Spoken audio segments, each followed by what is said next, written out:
12월 10일 살아계신 하나님의 말씀 호세아 6장 1절부터 3절 말씀으로 하나님의 뜻을 알자라는 제의 말씀드립니다.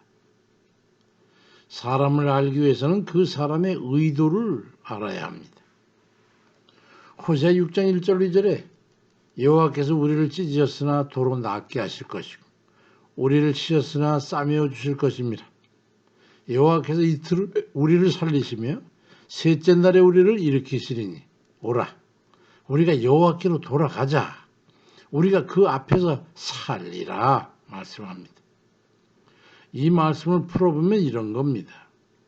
하나님께서 진노하셔서 물건을 찢어버리신 같이 죄인에 대해서 엄벌하시지만은 그렇게 하신 것을 안타깝게 여기셔가지고 합당하게 반응한 이들에게는 돌이켜 도로 낫게 하실 것이고 자녀를 벌하기 위해서 회초리를 들어 종아리를 상처가 나고 피가 날 정도로 비록 매를 때리셨지만 자성하는 자녀들에게는 때리신 마음이 아파가지고 매 맞은 상처에 약을 발라주고 붕대로 싸매주는 것처럼 대하신다. 그렇게 하나님께서는 극악한 죄를 벌하시기 위해서 징계를 하실지라도 우리를 사랑하시기 때문에 돌이키기만 하면 이틀이나 3일이면 금방 마음을 돌이키시는 그런 분이시다. 그러니 우리가 마음을 돌이키고 어서 하나님께로 돌아가자. 우리가 살 곳은 하나님의 은혜 아래밖에는 없기 때문이라는 그런 말씀입니다. 하나님의 속성에 대해서 말씀을 하고 있는 것이죠. 하나님은 왜 그러시는 걸까? 왜 그렇게 모질지를 못하실까? 하나님은 전능하신 분이신데 죄인들을 그냥 완전히 싹 쓸어버리고 새롭게 시작하시면 될 텐데 뭐 그리도 복잡하게 하시는가? 심지어 하늘 보좌를 버리시고 인간의 몸을 입고까지 오셔가지고 죄인들의 죄를 사해 주시기 위해서 십자가에 달려 죽으시기까지 하는 그런 번거로운 고초를 겪으시면 끝까지 구원하시고 그도 부족해서 영생 천국에까지 들여보내시려고 하시는 걸까? 그런 겁니다. 이스라엘 백성을 애굽에서 이끌어내셔가지고 적과 꿀이 흐르는 가나안 땅으로 인도하실 때 그들은 그 은혜와 사랑에 감사하지 못하고 불평 불만만 일삼고 원망과 반역을 반복하는 그들을 보시면서 민수기 14장 11절부터 이하에 보니까 여호와께서 모세에게 이르시되 이 백성이 나를 멸시하고 믿지를 않으니 내가 전염병으로 그들을 쳐서 멸하고 네게 그들보다 크고 강한 나라를 이루게 하리라. 이에 모세가 여호와 앞에 구하여 이르기를 주의 인자와 광대하심을 따라 이 백성의 죄악을 사하시되 애굽에서부터 지금까지 이 백성을 사하신 것 같이 그렇게 계속 사해 주시옵소서. 여호와께서 이르시되 내가 네 말대로 사노라. 그렇게 해서 진노를 거두시는 걸 보니 그렇게 연약한 분이세요. 하나님께서는 하나님의 우리를 향한 진리를 알아야 합니다. 하나님의 공의로는 우리를 징벌할 수밖에 없지만은 사랑의 하나님께서 긍휼을 베푸셔서 죄를 사하시고 은혜를 베풀기를 원하시는 겁니다.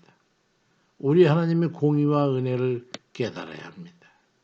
그러니 하나님의 공의에 대해서 바로 이해를 해야 돼요. 왜냐하면 하나님의 사랑과 긍휼에 대해서 오해를 해가지고 그저 하나님 아무렇게나 해도 다 그냥 용서된다고 그렇게 하나님을 시험하게 되면 자칫 큰일을 당하게 됩니다. 고린도전서 10장 9절에 그들 가운데 어떤 사람들이 주를 시험하다가 뱀에게 멸망하였나니 우리는 그들과 같이 시험하지 말자라고 말씀하고 있습니다. 용서하시고 사하신다고 그래가지고 기준도 없이 타당성도 없이 무조건 용서하시고 죄를 사하시는 게 아니라는 말입니다. 민수기 14장 18절에 여호와는 노하기를 더디하시고 인자가 많아 죄악과 허물을 사하시나 형벌 받을 자는 결단코 사하지 아니하시고 아버지의 죄악을 자식에게 갚아 3, 4대까지 이르게 하리라고 말씀하기 때문입니다. 형벌로 다스려야 될 자들에게는요. 자여손 3, 4대 이르기까지 집요하리만치 죄값을 치르도록 하시겠다는 거예요. 그것은 지은 죄에 대해서는 회개 없이 재물 없이 결단코 사하실 수 없는 게 하나님의 공의이기 때문입니다. 그래서 죄를 회개하고 예수 그리스도를 믿음으로 십자가에 죽으신 대속제물로 인해서 사하시게 되는 겁니다. 호세 6장 3절에도 그러므로 우리가 여호와를 알자. 힘써 여호와를 알자. 그의 나타나시면 새벽빛같이 어김없나니 비와 같이 땅을 적시는 늦은 비와 같이 우리에게 임하시리라고 말씀합니다. 하나님의 죄에 대해서는 심판하실 수밖에 없는 공의의 하나님이신 것과 그를 용서하기 위해서는 우리의 돌이킴을 세는 그 은혜라는 것을 알아야 한다는 거죠. 하나님은 어떤 것에 대해서 깊이 알아야 되는 걸까요? 하나님의 공의가 그러하니 그 죄에 대해서 용서와 사함에 대해서 관계를 잘 이해하고 대속의 은혜를 깨닫고 비로소 그 하나님의 은혜 앞에 순종해서 살게 되는 거예요. 그래야 자비와 긍휼을 이해할 수 있게 되기 때문입니다. 예수 그리스도의 십자가 죽음은 왜 우리에게 있어 은혜이며 그보다 더 큰 사랑이 없음을 이해할 수 있는 겁니다.